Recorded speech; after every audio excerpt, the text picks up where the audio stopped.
Kalau kerja keras memang jawabannya, harusnya orang yang rajin udah kaya duluan. Tapi realitanya nggak begitu.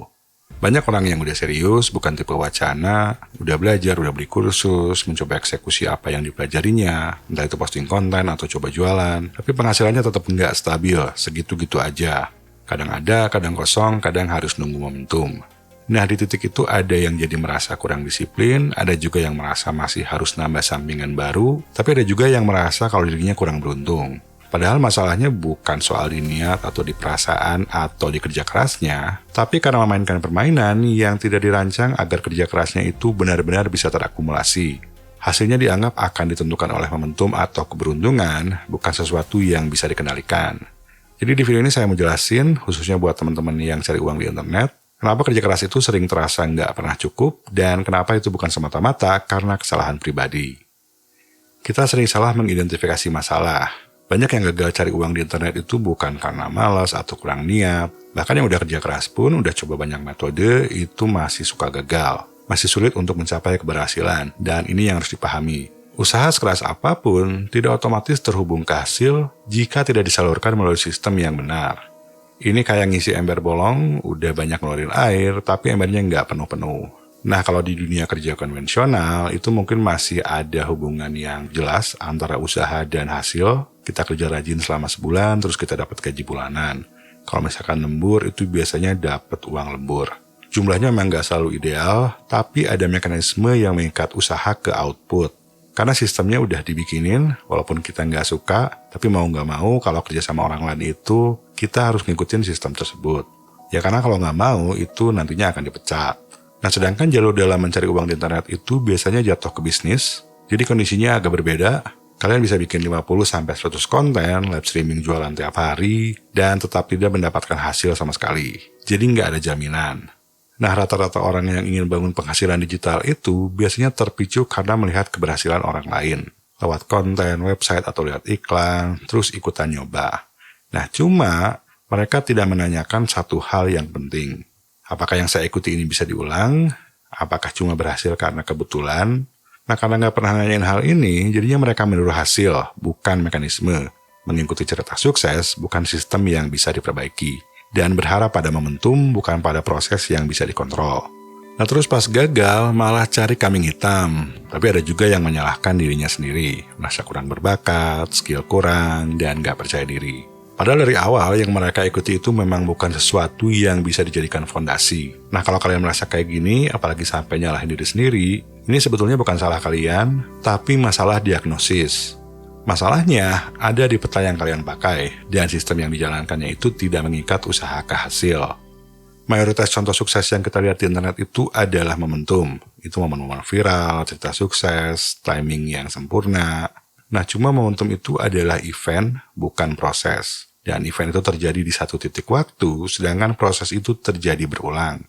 Event nggak bisa selalu dijelaskan secara lengkap, tapi yang namanya proses itu bisa diuraikan secara langkah demi langkah. Event itu sulit diulang secara sadar. Jadi sesuatu yang nggak bisa direplikasi dengan sengaja, itu bukan sistem. Itu cuma keberuntungan yang lewat. Nah cuma masalahnya yang sering kita lihat di internet itu cuma hasilnya, bukan mekanisme di baliknya. Lihat konten viral, formatnya ditiru. Lihat produk sukses, modelnya ditiru. Bahkan sampai lihat orang sukses, itu gayanya ditiru. Nah jadinya itu hanya meniru output atau hasil, bukan memahami struktur di balik output tersebut. Nah, ketika viral dan keberuntungan itu menjadi patokan, definisi kerja keras itu menjadi berubah. Kerja keras bukan lagi soal membangun sesuatu yang stabil, kerja keras menjadi identik dengan menunggu ledakan.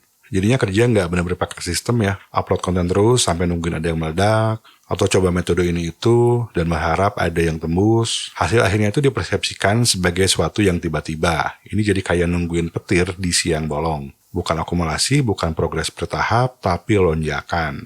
Jadinya kayak beli lotre, itu ngarep terus tapi nggak menang-menang. Nah dampaknya, kalau nggak meledak, merasa kecewa, merasa ada yang salah dalam diri kita, ada juga yang merasa kalau kita kurang beruntung atau kurang berbakat.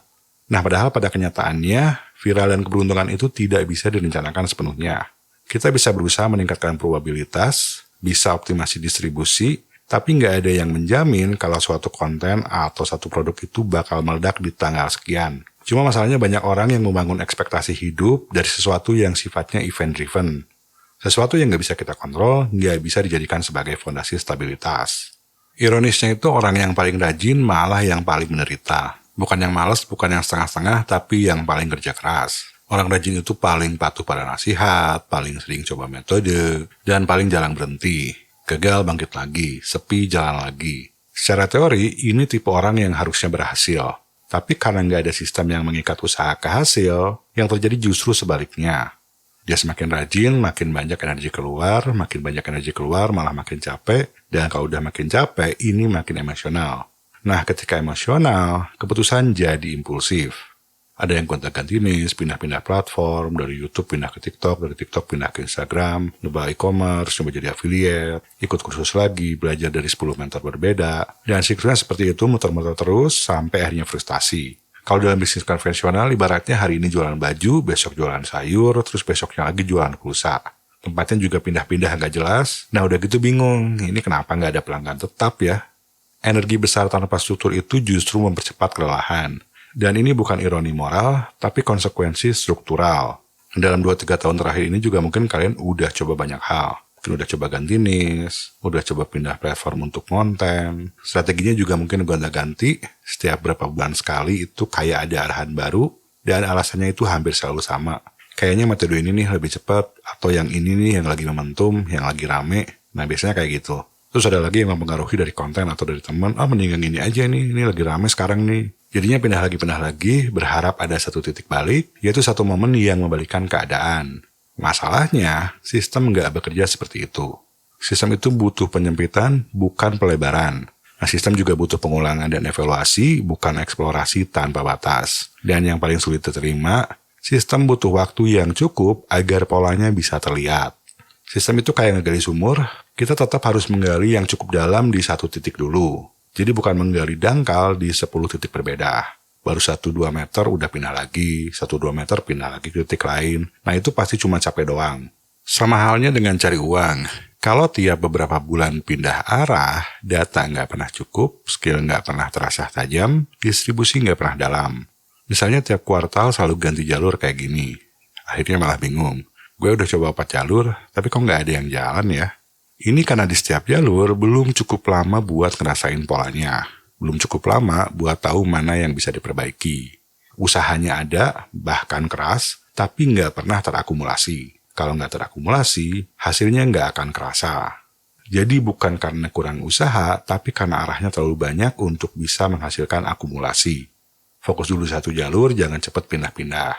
Tapi sistem yang dibangun itu juga harus masuk akal buat diri kita sendiri. Nah, banyak juga strategi yang diajarkan di internet itu butuh full-time fokus, dan ada juga yang butuh kondisi cukup ideal. Tapi masalahnya hidup kita itu tidak selalu ideal. Teman-teman mungkin ada yang harus kerja full-time, ada juga yang masih kuliah, punya tanggungan keluarga, nggak punya tim, dan energinya juga terbatas. Kalau cuma bisa jalan saat ideal, itu namanya bukan sistem, itu adalah simulasi. Dan banyak orang tanpa sadar mencoba menjalankan simulasi. Contohnya kalian ngikuti strategi yang diajarkan di internet itu dengan asumsi bahwa kalian punya waktu 8-10 jam per hari, bisa eksperimen tanpa tekanan finansial, dan bisa gagal berkali-kali tanpa konsekuensi. Nah, kalau akhirnya gagal, itu bukan karena kalian kurang konsisten atau kurang usaha, tapi karena kalian menjalankan sistem yang sebetulnya hanya cocok untuk orang lain, bukan buat diri kalian. Dan bisa jadi dari awal itu mengenalkan faktor yang sulit dikendalikan, mengenalkan viral, momentum, atau timing sempurna. Nah, sesuatu yang nggak bisa dikontrol itu nggak bisa dijadikan fondasi. Coba aja kalian telaah lagi, lihat masalahnya dengan kepala yang jernih. Kalau hubungan antara usaha dan hasilnya itu nggak jelas, maka kegagalan nggak bisa langsung tarik ke moralitas pribadi. Jadi nggak perlu nyalahin diri sendiri. Keberuntungan mungkin bisa mempercepat, viral bisa membantu, momentum bisa terjadi, saya tidak menyangkal itu. Tapi sesuatu yang bersifat keberuntungan tidak bisa dijadikan fondasi, tidak bisa dijadikan rencana, dan sudah pasti tidak bisa dijadikan sandaran hidup. Kita nggak bisa bayar cicilan motor dengan semoga, nggak bisa juga ngasih makan keluarga dengan mudah-mudahan viral. Intinya kita tidak bisa membangun stabilitas dari sesuatu yang nggak bisa diprediksi. Fondasi itu harus sesuatu yang bisa diulang, bisa diperbaiki, bisa dievaluasi. Dan yang paling penting bisa dijalankan oleh orang biasa, yang hidupnya nyata, dan keterbatasannya juga nyata. Bukan oleh versi ideal diri kita. Nah, tiap Sabtu pagi, saya juga kirim email newsletter tentang membangun penghasilan digital yang realistis sebagai solopreneur. Ini bisa kalian join dengan gratis. Dan beberapa waktu lalu saya pernah bikin video tentang cara memilih jalur yang tepat untuk diri sendiri, terus juga tentang pembahasan sistem. Nah, kalian bisa lanjutin untuk nonton salah satu dari video tersebut.